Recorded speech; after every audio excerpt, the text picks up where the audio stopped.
নমস্কার বন্ধুরা, welcome to my channel SB explorer. তো বন্ধুরা, সকলকে জানাই গুড ইভিনিং। তো থাম্বনেলটা দেখেই বুঝতে পারছো টপিকটা কতটা ইন্টারেস্টিং হতে চলেছে। তো বেশি দেরি না করে ভিডিওটা শুরু করা যাক। তার আগে যারা চ্যানেলে প্রথমবার এসেছো অবশ্যই সকলে একটা করে সাবস্ক্রাইব করে দিও। তোমরা সাবস্ক্রাইব করে রাখলে পরবর্তী ভিডিও বানানোর মোটিভেশন অনেক বাড়ে। সেক্ষেত্রে অবশ্যই সকলে একটা করে সাবস্ক্রাইব করে দিও। তো বন্ধুরা, যে আপডেটটা দেবো এই ভিডিওতে সেটা একজন প্লেয়ারকে নিয়ে, যে প্লেয়ারটির সাথে মোহনবাগান তারা কিন্তু চুক্তি বাড়াতে চাইছে। তিনি আর কেউ নন, তিনি হচ্ছেন ধীরাজ সিং। তো ধীরাজ সিং হচ্ছেন একজন 24 বছর বয়সী ভারতীয় গোলকিপার, যার মার্কেট ভ্যালু 1.4 কোটি টাকা।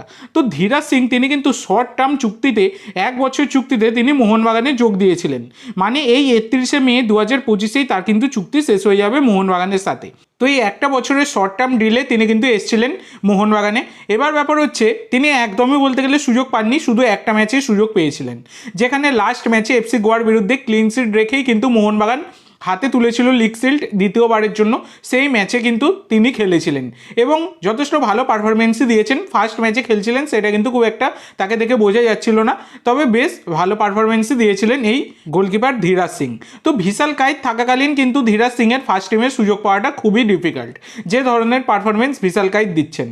তারপরেও মোহনবাগান ম্যানেজমেন্ট এই ধীরাজ সিংকে আরও 2 বছর চুক্তি অফার করেছে বলে এরকম খবর পাওয়া যাচ্ছে। মানে আরও 2 বছরের জন্য ধীরাজ সিংকে দলে রাখতে চাইছে, এই রকমই একটা ব্যাপার। যদিও এই চান্সটা কিন্তু খুবই কম ধীরাজ সিং তিনি থাকবেন কিনা। তো দেখা যাক, আশা করা যায় ধীরাজ সিংকে যদি কোনোভাবে ম্যানেজ করতে পারে ম্যানেজমেন্ট, তাহলে কিন্তু আলাদা ব্যাপার।